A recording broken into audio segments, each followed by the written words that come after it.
I'm Brittany Rizzo, and welcome to My Only Friends. On today's episode, I got to chat with Barry Pearl. Barry wears several hats: actor, director, producer, and teacher. Hailing from Lancaster, Pennsylvania, and best known for his portrayal of Doody in Paramount's iconic film, Grease. Getting to hear how Barry landed the role in Grease and talking with him about one of the most iconic movies of all time was so exciting. Barry's love for acting is infectious. Barry is currently producing and directing Footloose, which will be running April 22nd to May 14th at the Simi Valley Cultural Arts Center. You can get tickets at simivalleyculturalartscenter.thundertix.com. This episode reminds me of the Friends episode, the one with mac and cheese. Joey finds out he landed a role on his own television show because the actor who previously booked it got mauled by his dog and could no longer play the role. In our conversation, Barry tells me how he got called up from being an understudy to the understudy and how that performance changed his life and opened many more opportunities. Just like Joey, everything worked out for him in the end. I hope you enjoy my conversation with Barry Pearl. Okay, well, I got it. The recording's in progress. Excellent. Yes, it's so good to see you. Me too. My gosh, how's it going doing this? Oh my gosh, it's so fun. I was thinking about it this morning. Mm-hmm. Like, I'm really trying to just, as I've gotten older, just honor young little Brittany. And if little Brittany would have known she was talking with these actors and writers and other creative people and like having these intimate, vulnerable conversations with them, I think her head would explode. Sure. Like I truly, it's like, I know you in real life. We've kept in touch but still thinking about it today, I'm like, I remember Grease being the movie, like my first movie that I ever cared about as a kid, and being so obsessed with it, obsessed with the soundtrack. And I'm like, we had this room growing up called the toy room. Mm-hmm. And it was like where it was all these Disney characters all over the wall and just where we would go and watch TV and play our games. And I think Grease was just on repeat in that room for as long as I can remember. Many stories like that. It fills the heart. Yeah. Well, especially, and I was thinking about it. I'm like, I wonder if Barry I can't imagine you ever get sick of it. Like when people bring it up, I don't know. Because people, my last name being Rizzo, that's all I hear every single day of my life. Of course. As opposed to Ratso Rizzo. Yeah. Well, I did. I think I had a mean girl call me like Ratso Rizzo once, but he was a colorful character in Rico Rizzo. Yeah. Rico, I think, was his real name. They called him Ratso Rizzo. Hoffman, of course, in Midnight Cowboy. Oh, it's wow. No, I don't get sick of it. I refer to it as my wonderful haunting. Mm-hmm. Follows me wherever I go, and it's a heck of a legacy. I'm very blessed, and I'm aware of that. I don't know that I'm ever struck so, silly that, oh my gosh, wow, this is, it kind of just lives inside of me, throughout every day. And I don't have I don't wake up and say, wow, my gosh, this is amazing. It just is something that has just continued to live with me, like inside me, alongside of me, around me. So yeah, I mean, it's pretty much the musical of all musicals, in my opinion. I mean, it's been recreated in every single middle school, high school children's show, on television. Now they're coming with the Rise of the Pink Ladies. Like, it is literally one of the longest lasting musicals of all time. I was invited to the screening in the after party. It actually took place on my birthday. Oh, yeah. Happy birthday. And I went to the screening and it was fabulous, just fabulous. So on Paramount Plus, mm-hmm. I got to meet the whole cast and the creatives, and they were so lovely. I was there with Lorna Luft, Maxwell Caulfield, and Adrian Zmed, who had done Grease 2. Mm. And I hung with Lorna for a little bit there. Lorna and I went to high school together, actually. And I saw Adrian briefly as he came in. I didn't get a chance to meet Maxwell. I've never met Maxwell, but Adrian and I go way back. We're old friends, as I am with Lorna. So it was fun to see the two of them, and it was a great event. They had a great after party. They held it at the American Legion on Highland. Okay. the theater there, they've renovated the theater that exists inside of that construct, and it's stunning. Sound is great. It was a lot of fun. Really. Aww, I love that. Now, can you tell me talking about going way back, I mean, how did that audition come to you for Grease? So we were told that we weren't going to be considered at all, those of us that had done the play. I did the first national tour, the last 10 months of the first national tour, which John Travolta played Doody. Wow. And, I mean, I joined it just before it closed. Well, actually, I joined it in Detroit for 3 weeks because story goes that I've told it so many times. It's a great story. I went to Carnegie Mellon University, and I had a bunch of friends of mine who had gone to school. They were transfer students from school out here in California. And they kept telling me how much I reminded them of their friend Michael Lembeck, that we were in the same plays and we looked alike, et cetera, et cetera. So the summer of 72 rolls around. It's the summer before my senior year at college. And my girlfriend at the time and I got cast into a production company called the Chicago Free Street Theater, which brought live theater to neighborhoods all up and down Illinois, from opulent neighborhoods to squalid neighborhoods. And we would perform live for all these people free of charge. So we performed all over Illinois that summer. And then in the fall of 72, they took us to Europe. We were sponsored by the Beograd International Theater Festival all over Yugoslavia. Then we traveled all over Yugoslavia. And I guess it was 2 weeks in Paris and a week in Brussels. And Pierre Cardin sponsored us in Paris. And in that company, I met a fellow named John Lansing. He and I remained friends. He's an actor, singer, dancer. And I went back to college in January of 73. The school gave me credit for being in Europe and performing with this street theater.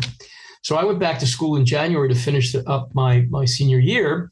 And at which point John had joined the national tour as one of their understudying Danny Zuko and Danny Zuko, Teen Angel, and Johnny Casino, I think it was, and some others. And the tour came through Pittsburgh, and he called me. He said, "Come down and see this show.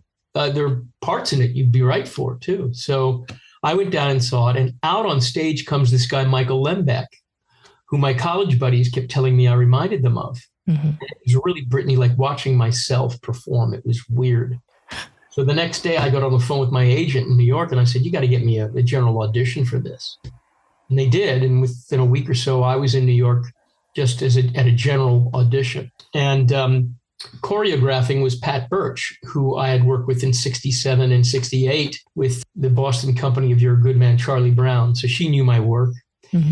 So I did that general and went back to school. And a couple of weeks later, I get a phone call saying Michael Lembeck has broken his ankle at the end of the first act during We Go Together. In the play, We Go Together happens there. Oh, wow. They want to see you immediately to go up and what I thought was going to be replace him, but what I actually wound up doing, because I did get the gig, but I couldn't go right away. I had 2 more weeks of my senior year to finish. So they let me do that. They were in Toronto at that point. They let me do that. And then they brought me up to Detroit for what was the last 3 weeks of Michael's being out. He was out for 5 weeks in total, where I understudied the understudy. So if anything happened to another person in the cast, another guy, that understudy would move in that position, and then I'd slip into the role of Sonny. It was the role of Sonny. I worked very hard. In that company was Mary Lou Henner and John Travolta and Jerry Zaks playing Kenickie, who went on to, he's become a very successful Broadway show director. Who else? Well, Jeff Conaway, may he rest in peace, he was playing Zuko at the time. And in my life, he was Zuko. We grew up together in Manhattan. And he was kind of the bad boy there. And, I envied him, Yeah. I outwardly didn't like him because, he was better looking and he was taller and he had a rock band and he was everything I wanted to be, Yeah. As adults, we got on very well. So he was a wonderful Zuko. He was one of the best, if not the best Zukos, quite honestly. He really lived that life. He wound up playing Kenickie in the film. Right. So during the 3 weeks I was up in Detroit, I worked really hard. And I went to Jerry Zaks. I said, "Hey, look, is it possible for you to pretend to be sick? Can you call out so that Tommy Gerard, the understudy, would go on as Kinnicky, and then they'd slip me into Sonny. He said, well, okay, if stage management says it's okay. Well, at that point, I thought they're not going to okay it, and they didn't. Yeah. However, that Saturday, the following Saturday, which was May 19th of 1973, I get a phone call from the production stage manager, Hal Halverson, telling me that Jerry Zaks is sick and he's going on for Kinnicky and you are going on for Sonny. You're like, yes. Yes. Now, it may have already been put into place, but they didn't want me to be part of that ruse. You know? Right. So I stepped on stage for the first time at the Fisher Theater in Detroit as Sonny, which is basically what I'm doing in the film. I'm playing Sonny. Sonny's really doing the role of Roger, and the guy playing Putsy is playing Doody. It just changed the names. Yeah, yeah. So I stepped on stage for the first time May 19th, 1973, and 4 years to the day later, May 19th of 1977, I was cast in the film. But to answer your original question, we had heard they weren't going to let any of us that had done the play be a part of this film. Too old, whatever it was. But what wound up happening is Jeff was hired as Kinnicky. Michael Tucci, who was an understudy in the national tour and went on Broadway once or twice. Jamie Donnelly, who was a Jan, played Jan in the movie. Yeah. Carol Culver, who was Pat Birch's assistant. She was the dance captain in the First National Company, but she was also Pat's assistant in the movie, and she was one of the 20 core dancers. And who else? Of course, Pat and myself, leaving anybody out. We were in the show. We were in the play. We were able to bring to the play a lot of stuff, to the movie rather, a lot of stuff that we did in the play, and they were very grateful for that. So that's how that all came to be. And then of course, we had an audition process. We had to go in and sing and dance and such. So. Yeah, but I can't imagine you were like nervous for that audition. You're like, this is who I am at this point, you know? I had well, when they said I was reading for the role of Doody, it didn't make any sense to me because I'm not a Doody from the play. Yeah, it's more like Putsy. But it turned out to be what it turned out to be. I'm really playing the role of Sonny, the wise cracking Italian, girl mother. Yeah. And yeah, there were nerves, obviously, but we pulled it off, and they had to sing and dance and teamed us up, and they came right to us on that May 19th. We were at Paramount in one of the rehearsal studios for the last audition, and Alan Carr, may he rest in peace, told us all. It was the five of us. It was four of us rather. I think it was Jeff, Michael, Tucci, Kelly Ward, and myself. I don't think Johnny was there, to go up and stand by the piano while they talk about us. And then the next thing you know, Alan came over and said, "You're the T-Birds." Oh, wow. That's so cool. I love that. When you were filming the movie, did you know how special it was? Well, we knew how special insofar as we were all having a great time and everybody did such a great job. The piece, we felt, it had some legs by virtue of the fact that it was a successful Broadway show. It became the longest running show for a while. So we knew we had something here, but it was changed around a lot. The screenplay was changed around a lot.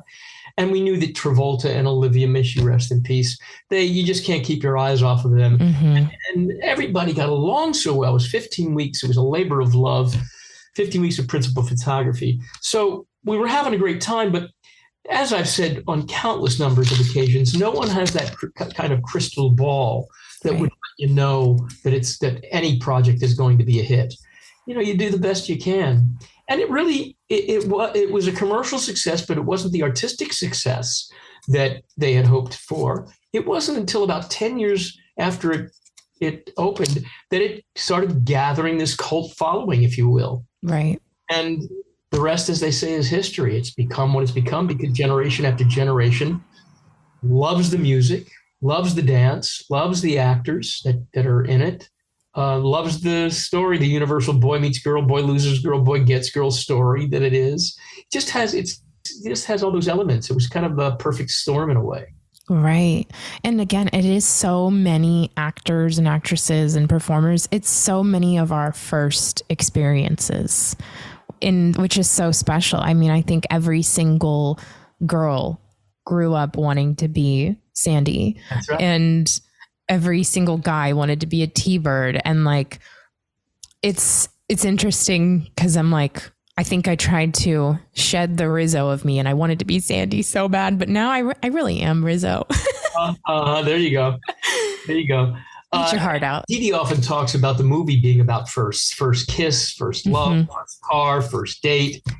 So there are a lot of those elements in there, you know, that I think provide for the success of the piece. Right. That people relate to. Yeah. And tell me what it was like, because I know now when we have downtime on set or at work, we go right to our phone. Yeah. But when you're on a set in 1978, what are you doing in between takes? Well, we have honey wagons that we go to dressing rooms, and we will either watch what's going on. You know, they let us do that. Now, when we were doing the carnival, it was very hot, so we'd go under a tent or we'd go back to our honey wagon where it was cool, and we'd rest there. I remember one of the night shoots, got there and I fell asleep in my honey wagon, and in the middle of the night they said, "Okay, you're up," and all got out of our honey wagons. It was that scene where the girls pull up to the drive-in and they get out of the car and the car kind of goes back a little ways. Yeah. And we're all kind of laughing about that. And that was caught on film. It was the only thing we shot that day. So, oh my gosh, bleary-eyed, we're all bleary-eyed. We shoot it and we're done for the day. Oh, or evening. Goodbye. Yeah. So we just hung out in our dressing rooms and slept because it was a night shoot. So I guess we were all tired. But yeah, you talked with people, you hung out. Yeah, you didn't have your phones to go to, or, you know, have reading material and such. We just hung and enjoyed each other's company. And what I've noticed and what I love is that you remember everybody's first and last name. You seemingly have kept relationships with everybody you've worked with on that film. And I just love seeing that you guys are all still friends in real life. Very much so. We've remained the family that we created back then. All of us. You know, there are no egos there. Everybody is looking out for everybody else. And, you know, the wonderful thing about autograph signing events is that we all come together for those. Or most of the time we come together for those. It's a reason to hang. Last year we went to Liverpool. They took us to Liverpool. This year they're taking us to Edinburgh. Wow. The Pink Ladies and the T-Birds are all going to go, and our director, Randolph McAfee, will go. And we have a big time, just a big, big time. We had done one of these events actually, there were 3 events over the course of a weekend. It sounds like you got your gardener there. I got my gardener here. I know. It's like every time I decide I'm going to record something, they decide they need to mow the lawn. Our gardener is here. He comes on Tuesdays, and so he's out there now too. So we went down to Florida. It was John and Olivia, Michael, Kelly, myself, Randall, our director, and Joel Thurm, our casting director. The Live Nation brought us down to Florida, and we did these 3 sing-along events. Have you ever seen the sing-along version of Grease? Yes, of course. That wonderful Follow the Bouncing Ball, but it's not a bouncing ball, it's animation, you know, it's fabulous. So we did 3 huge events where about 6,000 people came to watch the sing-along on this huge LED screen that it was so crystal clear, and you saw every pore on our face. It was high def. And I would, behind the backstage, you know, on a mic, would say, "Ladies and gentlemen, Randall Kleiser, the director of Grease," and he would come out, and then he would introduce the 3 of us. Harry Pearl, Michael Tucci, Kelly Ward, Sonny, Doody, Patsy, blah, blah, blah. And the audience would go crazy. Yeah. We would instruct the audience on what to do during the course of the movie, because they'd all been given these little goodie bags that had a comb in it, that had bubbles, that had a little swash for the flag on the race, pom-poms. And, you know, whenever see somebody comb their hair, you take out your comb and you comb your hair. So we did instruct them on that. And then they'd watch the film. And at the end of the film, when the car flies off, on a pallet behind the screen with John and Olivia and Randall Kleiser on one pallet and the 3 of us on another, they'd scooch us out downstage and the audience would go crazy. And then we'd do a question and answer. So we did 3 of those over the course of the weekend. And we would have done more had the pandemic not hit. There, boom. And we were going to do it internationally as well as nationally. And then, of course, Olivia got sick. So it just, the audience loved it, just loved it. Yeah. I mean, it's this incredible time capsule that you have. Yep. And I'm sure it's really fun for you to see the faces of people just light up of something that you did so long ago now, and how it's just so timeless, and it still really brings people back to a certain time in their life. And that's kind of, you know, why I started this podcast of like, what is that for other people? Because we all have that one show, that one movie, that one, you know, stand-up special of bringing us back to a really significant time in our life, or what we watched when we were going through such a hard time. And, you know, there are movies that take you back to like, oh, this reminds me of being with my family. And, oh, this reminds me of when I went through that breakup. But like, this movie was all I had and all I watched. So I just think it's so beautiful that that's what you are for so many people in this world. Like, not just, it's like globally, it's crazy. Yeah, it is crazy. I mean, who'd have thunk? And, you know, I had always contended that I would not come out to California from New York unless I had something to bring me out. And I was doing an off-Broadway play at the time and making a decent salary. And I'd auditioned for this pilot called Best Friends, CBS, created by Alan Sachs, who created Welcome Back, Kotter. Oh, I love that show so much. And I auditioned for this thing in New York, did a screen test, actually. Oh, beg your pardon. Yeah, I'd auditioned for it and didn't get it. A week later, I get a phone call in the middle of the afternoon from my agent saying they're firing the guy they hired. You have to get on the next plane. What? So I did. I came out to California. I did the pilot. Didn't sell, but I made some good friends with Jerry Paris, the late Jerry Paris, who directed every episode of Happy Days. Oh. All of those Happy Days people at the time, Henry and Donnie and Anson, who I'm still friendly with to this day, and of course, Ronnie and Henry and Jerry said, "Come out, you'll work." The pilot didn't sell, but you'll work. Come out, you can stay with me and my family in the Palisades. Okay. I packed up lock, stock, and barrel. Again, pretending I shouldn't do this. Right. Left the show that I was doing off Broadway. Came out to California, and within a week and a half, my first audition was for a replacement of a character in the series, The Don Rickles Show, CPO Sharkey. They'd already shot that pilot, but they were replacing the guy, Jeff Kramer, who went on to produce Ally McBeal with David Kelly and others like that. Mm-hmm. And he was an actor at the time. So I replaced him, and I had a series. I was on a series, the first job out of the gate, a series. But I became despondent because they weren't really writing for us guys. And when we were waiting for a pickup for the second season, I get a call on my birthday, saying they're not picking your contract up. Oh. Devastated. And I ran down to Paramount where Jerry was directing a series called Blansky's Beauties, crying to him, "What am I going to do?" He goes, "You know, Barry, you never know what's around the corner for you, because when I was young, I was written out of the Untouchables." And had that not happened, I wouldn't have done Jerry Van Dyke Show, where he played Jerry the dentist, which led to his directing career, which led to a huge career. Again, every episode of Happy Days and films and such. Right. But as I've told people, Brittany, at that point, the light at the end of the tunnel looks like a truck coming at you. You know. But had that not happened, had I not been written out of CPO Sharkey, I wouldn't have been able to do Grease. I love stories like that. They wouldn't have let me out of my contract. Yeah, it's so true. Like, we think these things that are such a big loss at the time are the things that are going to stop us, but really they're the things that are going to start us. Yeah, and it sure did. That is incredible.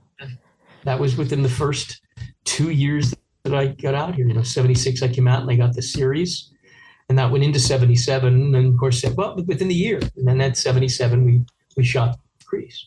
Right. Now, I'm not going to say it's my last Grease question, because I'm sure we'll come up to a million times more, but I wanted to ask you if you have like a favorite memory on set with Olivia.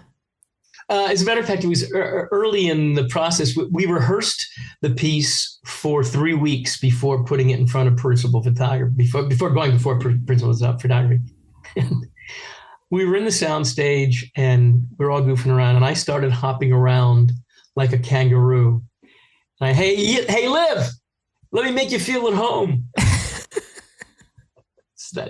So that one thing. And she's always just so dear.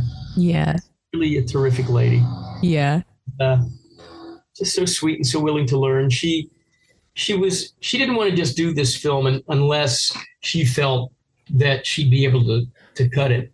And she insisted on a screen test. And they gave her a screen test. John helped her out a great deal. And the rest is history. Right. And everybody else is pleased. And she became Sandy. Instead of Sandy Dombrowski, which is what it is in the play, it's Sandy Olsen from Down Under. I feel like Sandy Dombrowski would have been a whole different movie. Oh, well, yeah, really.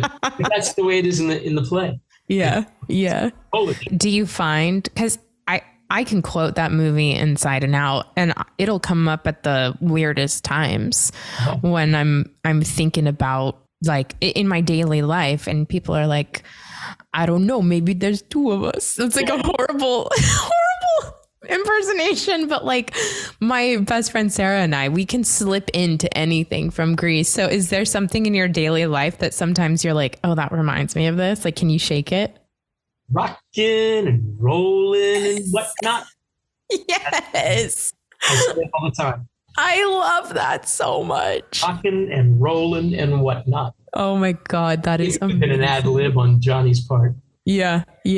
Grease being that movie for so many people, what is the TV show or movie or art that you went to a lot when you were younger or in your adult life?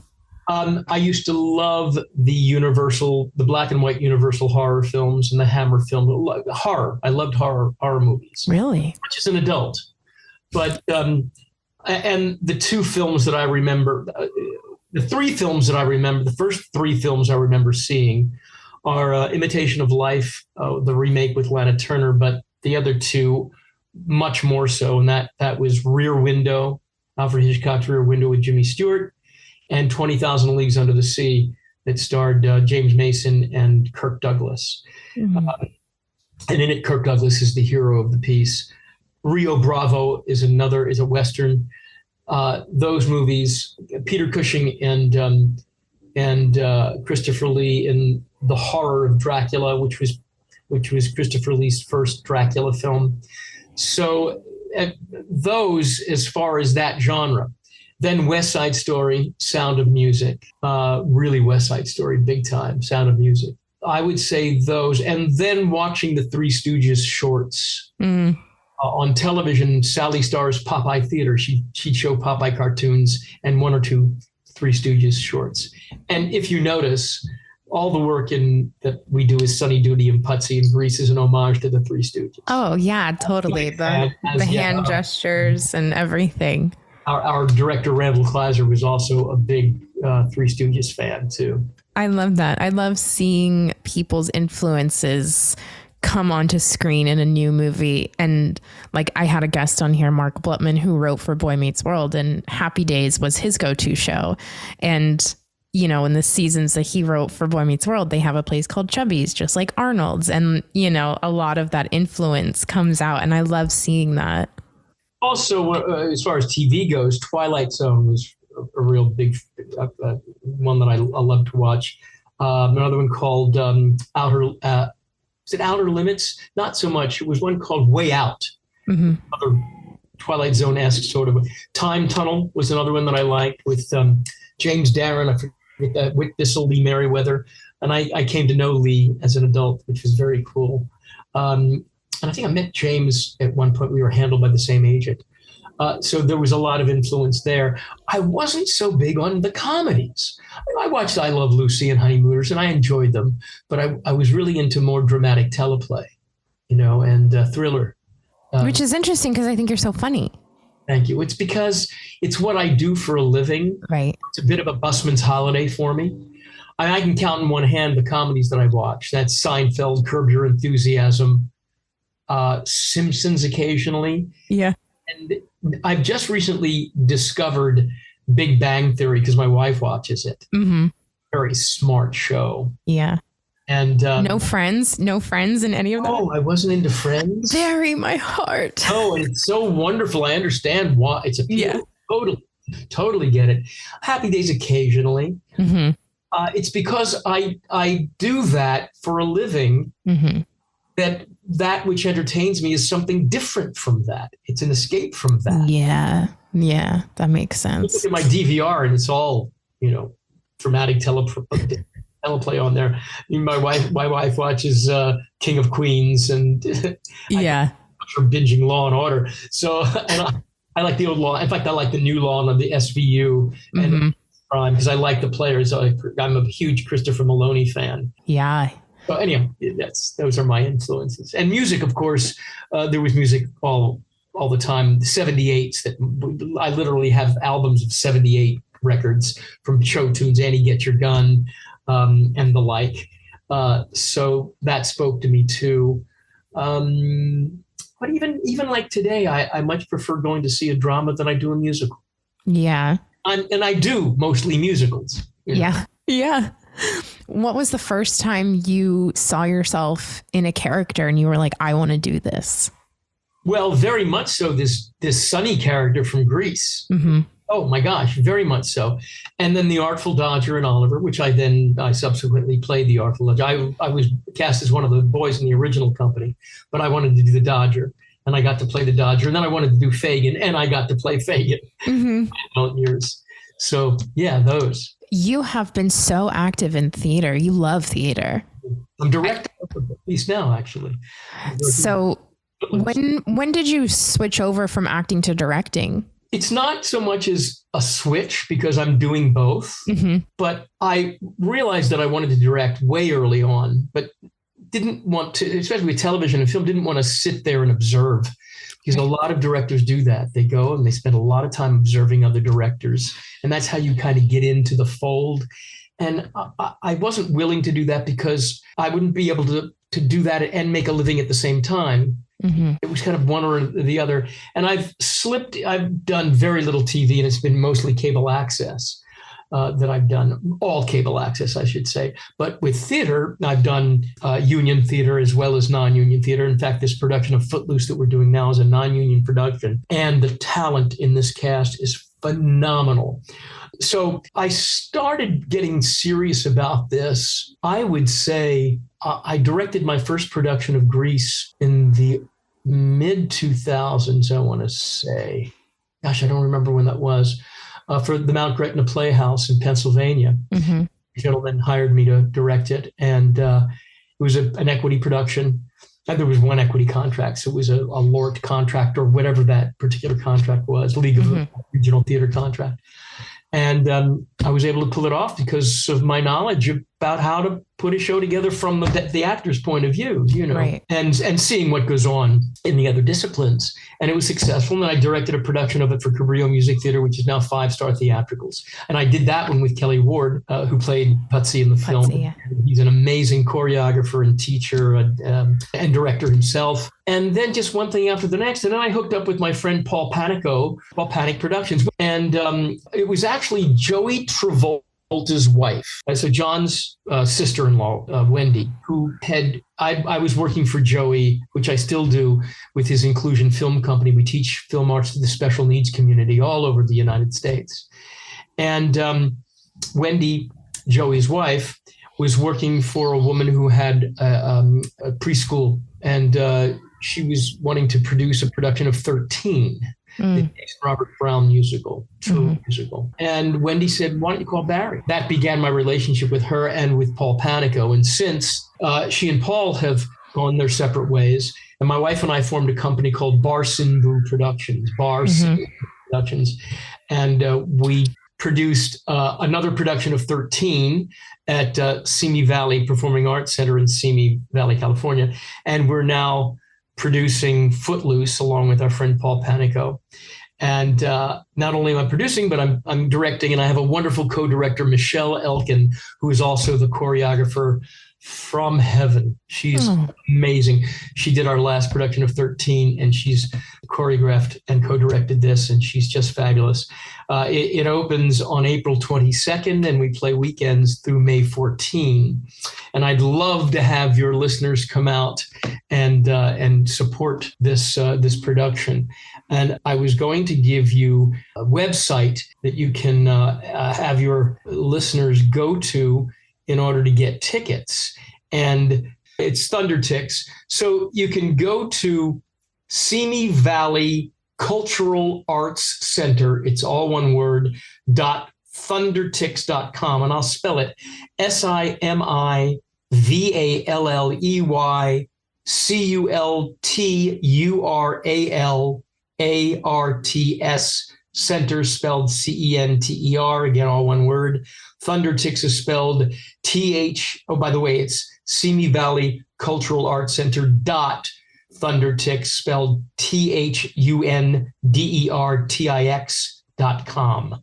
Simi Valley Cultural Arts Center .thundertix.com, and come and see our piece because it will blow you away, I promise. That's exciting. It's Kenny Loggins is it's his music, and our musical director is Jeff Gibson, and our vocal director is Jan Roper. They're absolutely tremendous artists, and we're very, very happy about this. We go into our tech week next week, so this coming week is the last week we have in the rehearsal studio. We put all the pieces together, and then it's right into the theater. That's exciting. Congratulations. Thank you. Thank you. Now, I want to go back to just a little bit of you talking about the Twilight Zone, because you had told me to watch an episode of the Twilight Zone, The Eye of the Beholder. And it made me want to ask this question of, you have been in this industry pre-social media and now during social media. And what I thought about a lot with that episode is, you know, beauty is in the eye of the beholder, right? And here we see this woman who just is like, take the bandages off, make me beautiful. And then she takes the bandages off and she's stunning. And the rest of them are terrifying looking. And they're all telling her, oh, we'll exile you away and you can go be with your kind. And it's so interesting how women especially, but men as well, we go through all this stuff to want to look better, be better, and impress others more, and how we compare ourselves to other people. And growing up and being in this industry without social media, was that still very prominent then and we just didn't know about it, or has it been worse now? I don't know that it's that we didn't know about it, because you always had people needing to look their best for auditions, to have photos taken, especially people in the modeling industry. You know, we were all very conscious of our looks when it came to either auditioning for something or performing in something. That's not changed. And I think there has always been this element of comparing yourself to others, either their looks or their abilities. You know, we are the only ones that can make ourselves feel bad. So our standards are what they are. And by comparison to what we see other people do, what their abilities are by comparison, we may feel we suffer by comparison. And oftentimes that's probably a skewed view. We're probably just as good, if not better, but sometimes we don't allow ourselves to buy into that wonderful, healthy reality, you know. But what's changed, of course, is the immediacy with which information is passed. And I can, in one click of a mouse, say something disparaging about somebody, and it can travel like wildfire. And I can post an ugly picture of something, not that I've ever done this, an ugly picture, unless, of course, it was a particular president. So that can be done, and you can make a statement in that way. And so the fact that we can instantaneously reach millions of people makes that either a wonderfully more productive experience or a terribly destructive experience because of social media. Mm-hmm. We had telephones back in the day. If you remember Bye Bye Birdie, hi, Nancy. Hi, Charlotte. What's the story? Morning Glory. That's that. That's that whispering down the lane. Right. That done on a dial phone, which is now done, on your iPhone or your Android or whatever. And a lot faster and reaching a lot more people with one click. Right. So what was it about this specific episode that stood out for you that made you go, I want you to watch this? Well, first of all, the very first time I saw it, I was scared to death when it, oh my God. Yeah. Big people, what they looked like. So that was frightening. I remember I used to watch the show at my friend Michael Rock's house, who was just right across the street, just a few feet away. I can't remember if it was a Monday night or a Friday night that it would be on. And all I had to do was walk, when it was over, walk across the street and into my mother and our apartment that we lived in Lancaster, Pennsylvania. And I was scared to death to walk out of Michael's house because it was dark. I was so frightened. So that initial shock, because I'd never seen it before. But, his episodes were rife with irony. And the reason why it came up, that particular episode came up in the last couple of years, is because when with Joey Travolta's Inclusion Film Company, when we go into a city for 2 weeks and we create a 3 to 5 minute shorts plus 3 different PSAs or commercials. There are 3 different directors, 3 different classes, and we each are responsible for doing a movie, a short, and a commercial or a PSA. There's always a theme. There's always a theme. Every year there's a different theme. And in that particular year, it might have been the theme was the Twilight Zone. We called the Bizarre Zone. So Joey would grab a film of the genre or that supported the theme, that spoke to what the theme was going to be about, and show that in the first class on that first particular Monday, the whole group. So that was the one that was shown, and I was very familiar with it. I may have even suggested that to him as being the one that we want to show, that it's never what you think it is. That you don't want to judge a book by its cover. It has all of those themes, I believe, kind of wrapped into one. So just the whole idea that, just at its core, that they call it in the title, the beauty is in the eye of the beholder. So to the inhabitants of that planet, wherever they were, that which looks awful to us is the standard, and which is the beauty to them. And that which is beautiful to our eyes, which is, of course, what the woman at the center of this looks like, to them, that was the most horrific thing. So it's like, for instance, when you see the color blue, I'll call it blue too, but does it look the same to me as it does to you? Right. It look yellow. What you see is yellow. Yeah. Like those pictures on the internet where it's like the dress of, is it blue and white or green and white? And I'm like, oh my gosh, mine's compounded by the fact that I'm red-green colorblind. So oh no. So it's really crazy for me, but it's that. It's very much. It's just what you absolutely think it is. These orbs, these eyes, can be very deceiving. Right, and it is. It's definitely what the beauty is in the eye of the beholder, and also realizing it helps you realize too, like, we all have these incredible, like, detrimental insecurities that we hold on with us that other people don't see. Like, this stunning woman thinks that she's hideous. And I can't tell you how many stunning women in my everyday I've met who have these insecurities about, their nose or their teeth or their body. And it's like, but I don't see any of that. I just see you and I love you and their essence. And it definitely was wild to watch something like that where, even without social media and without how much we compare ourselves to others in today's day and age, like this episode is from, I don't even know what, like the 50s, 60s. Late 50s, because I moved to New York in 61. So it had to be the late 50s, because I was still in Pennsylvania when that episode came out. So probably the late 50s, maybe even 1960. Yeah, so it's the same themes that we've been dealing with from the beginning of time. And none of that's changed. Yeah. It's just dressed up in a different suit.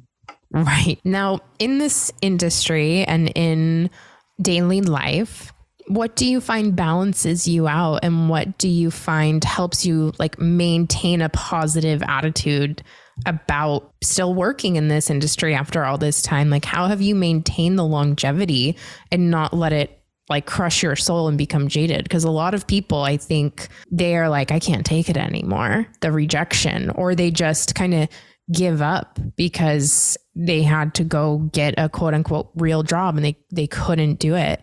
So what helps you maintain? I've been very fortunate to always work. Mm-hmm. I have agents that pursue for me, and I pursue. I've made some friends. I've laid groundwork almost in spite of myself, because I can be a pretty negative guy too. I mean, my wife will tell you, she has to pull me off the ceiling sometimes. But I get upset about like at inanimate objects, at not being able to balance a checking count to the penny, which I do every year and have every month, I should say, every month since college, when I opened and closed several accounts until I understood the process.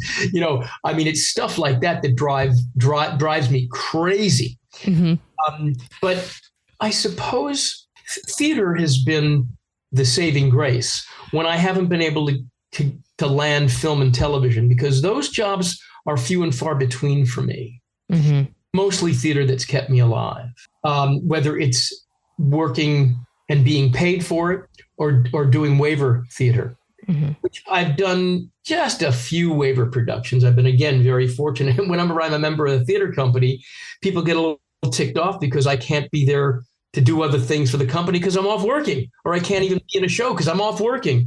And there's a certain amount of envy that comes with that just always kills me, because I'm just like you all. I'm out on the road looking for Thursdays sometimes, just like everybody else. Yeah. So, and I ache and I pain just like everybody else. I think there's a certain amount of luck involved, but then it's a lot of hard work too. And I try to create my own things. Yeah. I have agents now that get ticked at me because I go out of town to do theater. They want me here to be able to do, and it's an embarrassment of riches, but at the same time, I understand them. How can they promote me if I'm not here? So mm-hmm. I have that going on with these wonderful new agents that I have. And I totally understand their plight. So I don't know, I fill it up. And I'm of the age where I'm able to collect the pensions and the Social Security, so I don't have that fire of desperation under my tush. I used to have, and like some of my compadres do, unfortunately. But I started when I was 11 years old in professional theater. Right. When I say professional, I don't mean agent. That you have to have an agent to represent you, or you're a union member, or you're getting paid. It's how you perform on the field, it's how you behave, basically. Mm-hmm.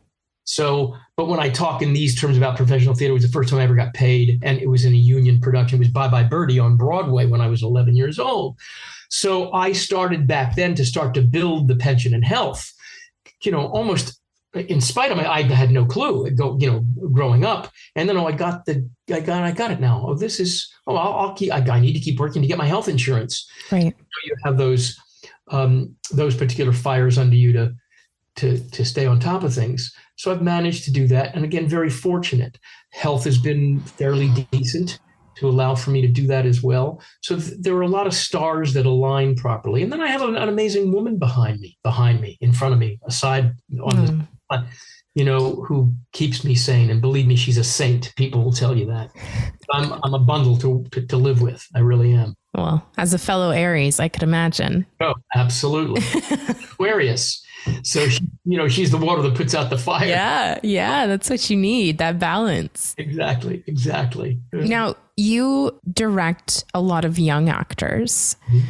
What is your best advice to young actors who are struggling and wanting to, quote unquote, make it in this industry, or you see them being hard on themselves? What do you find is the thing you're telling them the most?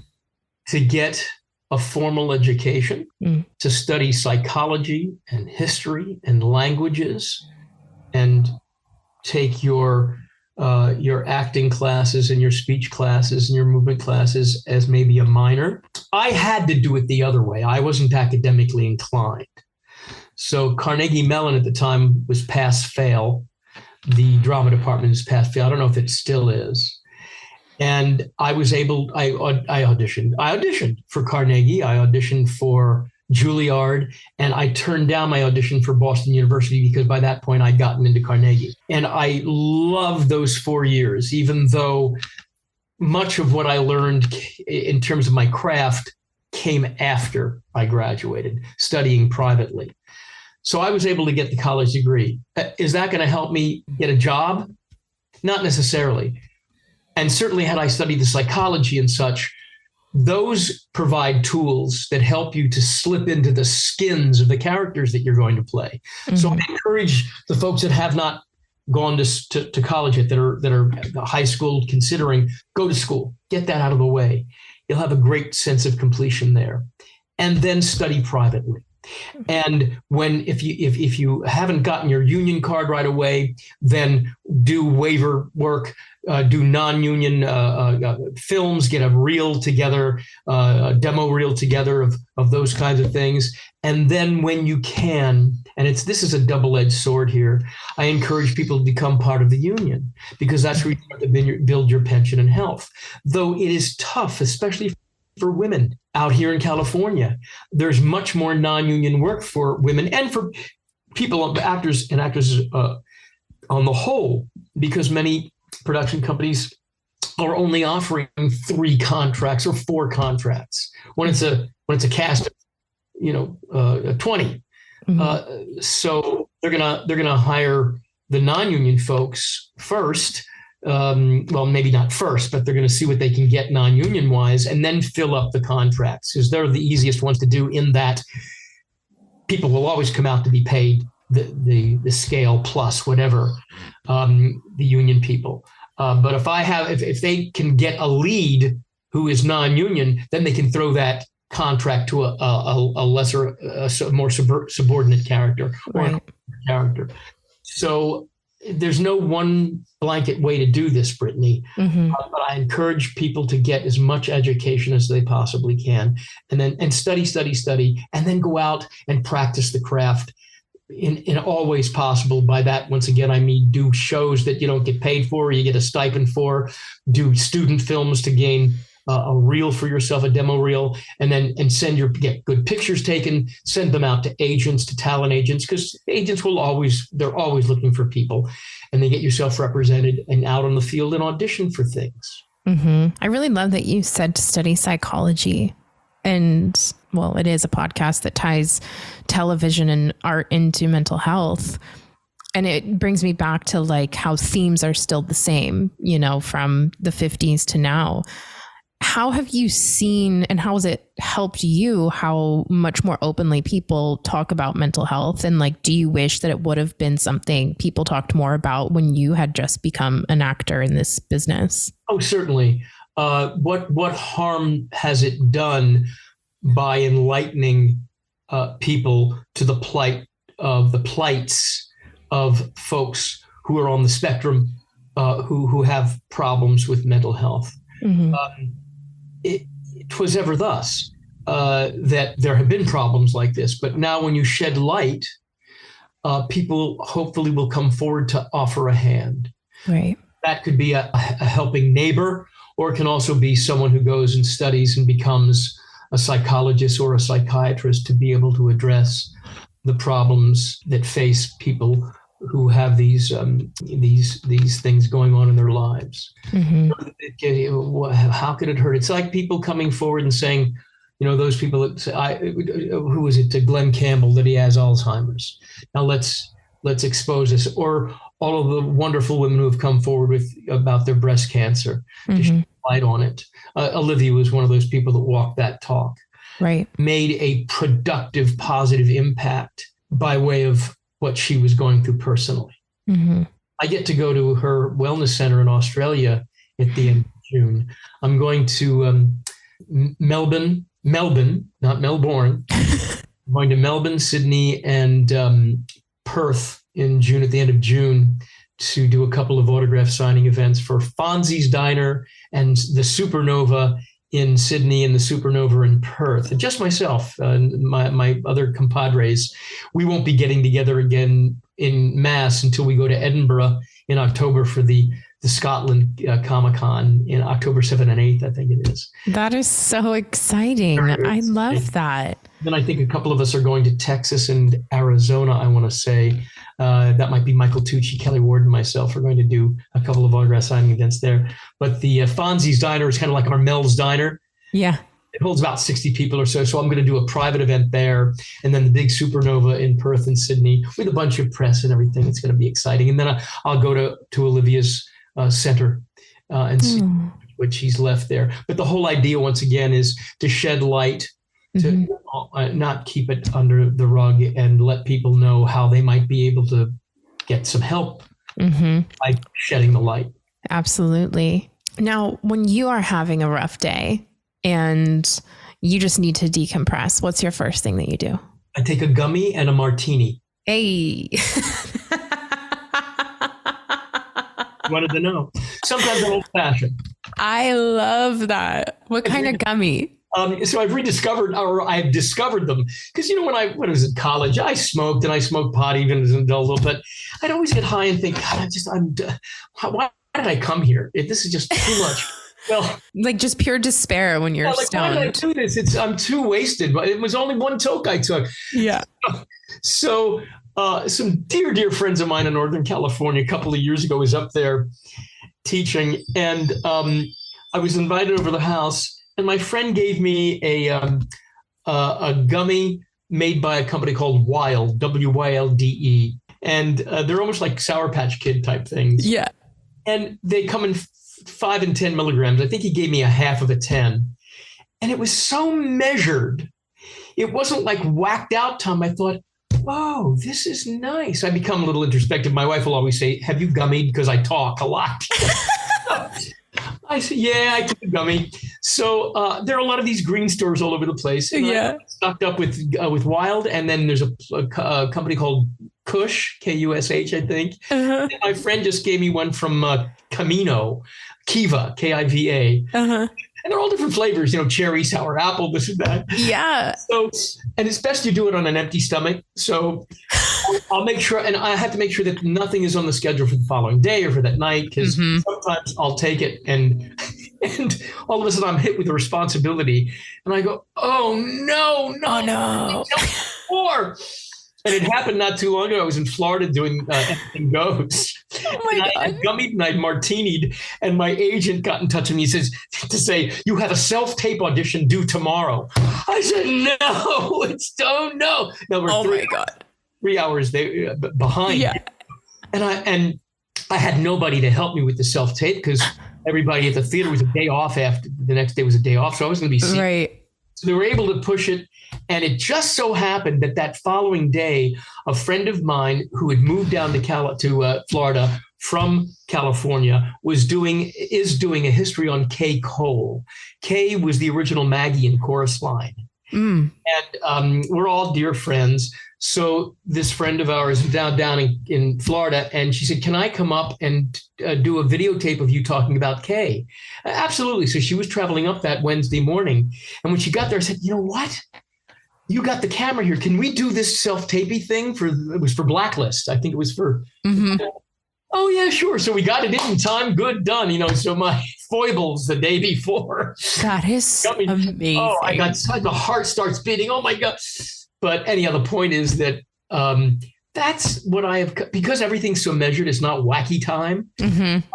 It's kind of nice to just kick back. And then of course, I raid the refrigerator and the rest. Yeah, I don't need anything that makes me raid the refrigerator. Oh, I do, and I so do. What's your go-to snack? Oh gosh, hummus and pita bread. Me too. I do like the snap peas from Trader Joe's, the little green ones in the hummus. Oh, I've done that. Oh yeah, I've done that. But I really like pita, and I warm it up in the toaster just a little bit. And Sabra has, well, it used to be Fountain of Health. You can't find it anymore, but Sabra has wonderful the garlic hummus and the hot pepper jalapeno, whatever the hummus, and the regular and the plain.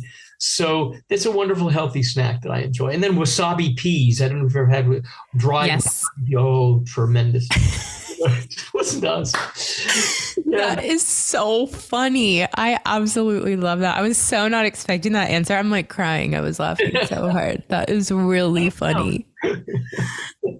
So on your days off when you're not at the theater, what are you doing for fun? Well, we used to go to the movies, but now we'll watch stuff at home. Mm-hmm. I don't find I've got downtime. I'm always doing something.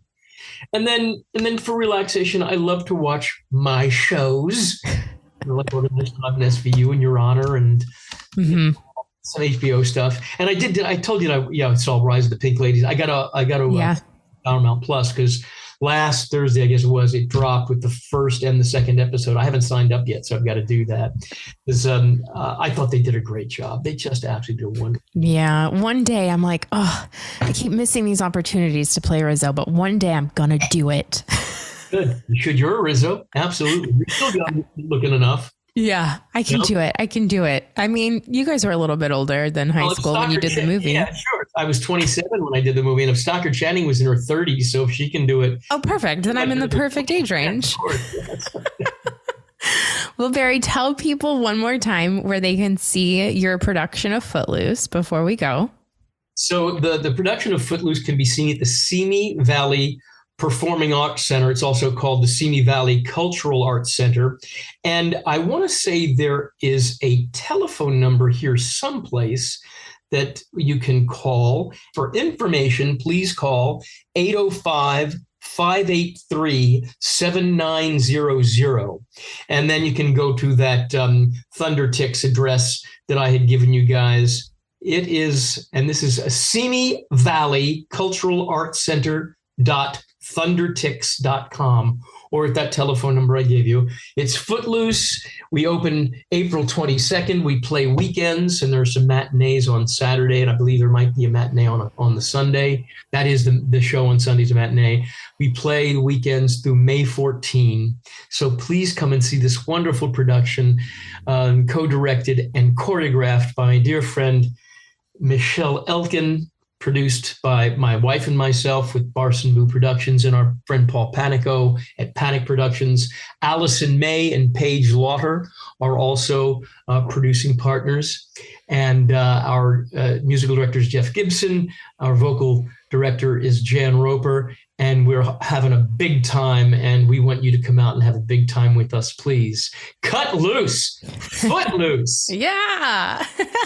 And I will post a link too when I post your episode. I'll post a link for everybody to find tickets to the show. And also, like, just any chance people get to meet you is like, I would take it, because you are so incredibly kind. And the second I met you and I was like, can I get a picture? Because I was like, it was like years ago. And I was like, can I get a picture? Because I was just like, I was so, and like, oh my God, it blew my mind. Again, it all goes back to like making little Brittany proud. And little Brittany in her toy room would have never believed she would have had this conversation today. And it's been such a privilege, like getting to know you over social media and still wishing each other happy birthday every year, because we're both March babies. That's right. We are indeed. Yeah. Well, it's been fun and an honor doing this for you, Brittany.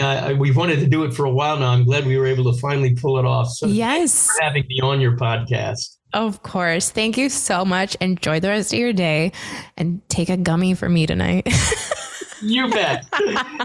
This is the word, my friend. Grease is the word. Bye. Bye-bye. I hope you enjoyed my conversation with Barry Pearl.